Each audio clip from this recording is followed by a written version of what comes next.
குழந்தைங்களுக்கு leave start ஆக போகுது. விதவிதமா சாப்பாடு செஞ்சு தர சொல்லுவாங்க. அவங்களுக்கு பிடிச்ச மாரியும் இருக்கணும். அதே நேரத்தில சத்துள்ளதாவும் இருக்கணும்னா, இத செஞ்சு குடுங்க. 1 கப் தண்ணி எடுத்துருக்கிறேன். இதில தேவையான அளவு உப்பு, கொஞ்சமா எண்ணெய் சேர்த்து கொதி வந்ததுக்கப்புறமா 1/2 கப் கேழ்வரகு மாவு, 1/2 கப் சோள மாவு சேர்த்து லோ ஃப்ளேம்ல வச்சு நல்லா திக்கானதுக்கப்புறமா கேஸ் ஆஃப் பண்ணிருங்க. கை பொறுக்கிற சூடு வந்ததுக்கப்புறமா கையில கொஞ்சம் எண்ணெய் தேய்ச்சுட்டு நல்லா பெசஞ்சு எடுத்துக்கோங்க. நல்லா இத ஒண்ணு சேர்ந்து வந்ததுக்கப்புறமா முறுக்கச்சில சேர்த்து புழிஞ்சு எடுத்துக்கோங்க. இட்லி தட்டுல சின்ன கண்ணுள்ள முறுக்கச்சில புழிஞ்சு எடுத்துக்கோங்க.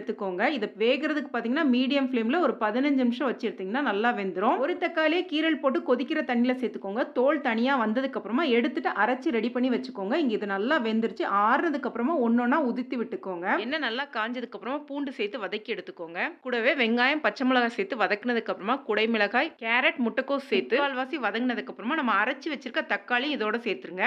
கூடவே கொஞ்சமா தனி மிளகாய் தூள், கரம் மசால் தூள், தேவையான அளவு உப்பு சேர்த்து தக்காளி நல்லா எண்ணெய் பிரிஞ்சு வதங்குற அளவுக்கு வதக்கி எடுத்துக்கோங்க. இந்த அளவு வதங்கினதுக்கு அப்புறமா 1/2 டீஸ்பூன் வெள்ளை சர்க்கரை சேர்த்துக்கோங்க. சர்க்கரை சேர்க்கறனால டேஸ்ட்டை பேலன்ஸ் பண்ணி கொடுக்கும். 2 டேபிள் ஸ்பூன் மட்டும் தண்ணி சேர்த்துட்டு நீங்க ரெடி பண்ணி வச்சிருக்க நூடுல்ஸ் இதோட சேர்த்துக்கோங்க. கொஞ்சமா தண்ணி சேர்த்து கலந்து வரனால மசாலாலாம் இதோட நல்லா சேர்ந்து வந்துரும். இதை மெதுவா ஜென்டிலா நல்லா கலந்து எடுத்துக்கோங்க. அப்பதான் உடையாம இருக்கும். ரொம்பவே டேஸ்டியான ஹெல்தியான கேழ்வரகு சோள நூடுல்ஸ் தயாராயிருச்சு. கண்டிப்பா வீடியோ சேவ் பண்ணி வச்சுட்டு குழந்தைங்களுக்கு செஞ்சு கொடுங்க. வீடியோ பிடிச்சிருந்தா லைக் பண்ணுங்க. நன்றி, வணக்கம்.